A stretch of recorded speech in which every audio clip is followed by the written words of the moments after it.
Hello and welcome to your fourth online class.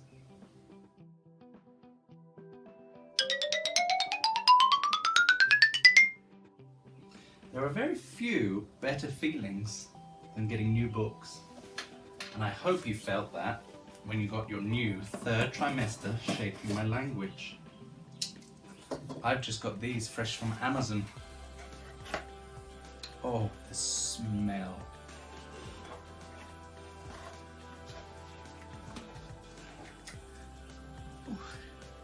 You could say this book describes me. Let's have a look at your agenda while I organise my new purchases. By the end of online lesson 4, we should be able to use formal discourse markers to organise a letter of complaint. In activity 4.1, we will be looking at the formal discourse markers and completing page 29 of your new books.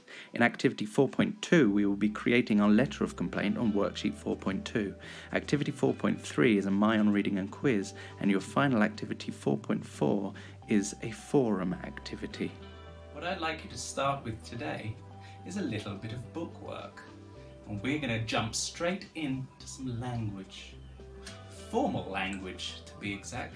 Time to press pause while you complete activity 4.1. And I'll see you in a bit with a special guest to introduce 4.2. So what do we need to successfully complete activity 4.2?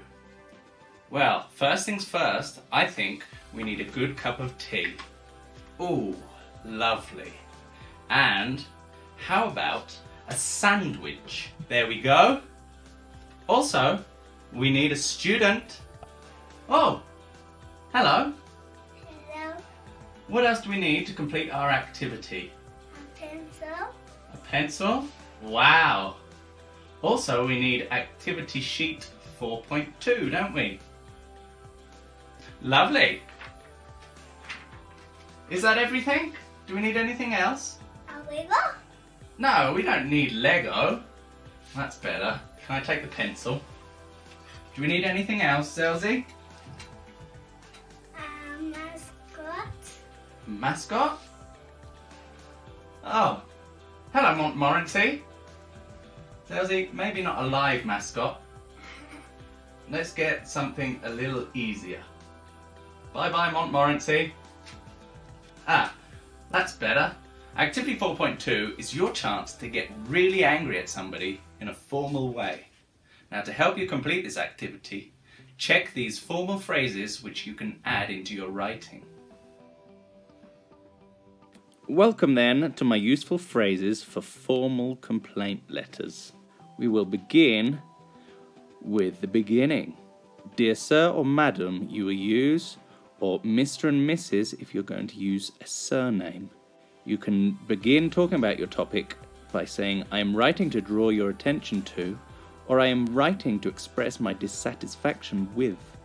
The second part, complain your heart out. You can use these phrases to tell them what the problem is. I find it most unsatisfactory that, not only, but also can be used. For example, not only was my soup cold, but also it had flies in it. If this were not enough, can be used to carry on talking about things that were wrong.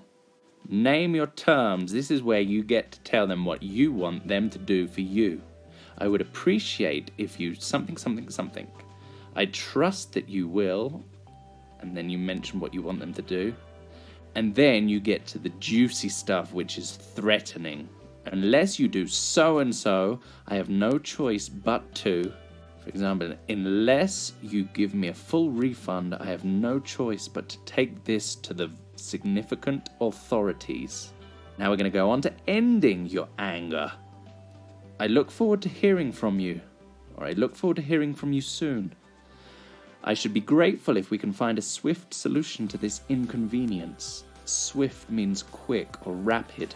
And then to finish off your letter, you will use yours faithfully if you have started the letter with Sir or Madam. You will finish with yours sincerely if you started with Mr. or Mrs. and used their surname.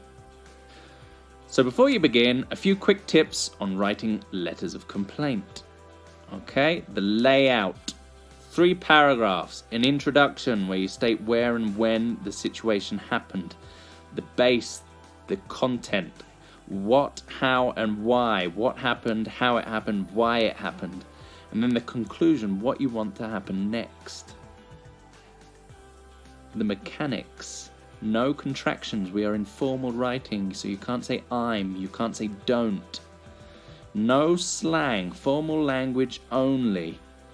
Use the discourse markers that we've looked at in the language key on page 29 to improve the flow of your sentences or your ideas. And before you finish, before you give me your final product, check the spelling, the punctuation, and the grammar. Does your letter make sense? Read it through again. Do not repeat any points you have made. You want your letter to be brief and to the point. Do not keep repeating yourself. And finally, state clearly how you want your problem solved. What do you want the company or the business to do for you to make things right? Enjoy your activity. I look forward to reading them. In one great gulp I drank my tea and gazed upon the grim and gloomy world anew, and gasped at how my gripping eye had lied. The rain still fell, the wind still blew, but now I thought it grand. I loved the rain. Not rain nor cloud did cloud my eye, 'twas thirst. While I make a start on this, why don't you do some reading too? Activity 4.3 is a My On reading and quiz. The Hidden Things is the title. It's a fairy ground novel. Oh, you'll like it, I promise. Do the reading and the quiz, and you've completed activity 4.3. You know how to do it by now. As the sun goes down on another day, it's time for us to reflect.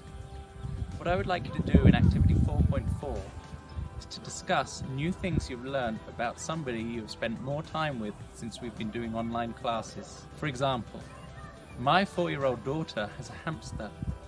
Did you know I never knew I had a 4-year-old daughter? I'm just kidding. To complete this activity successfully, I would like you to write 2 things you've learned about somebody you've spent more time with, and also post a reply to somebody else in the forum.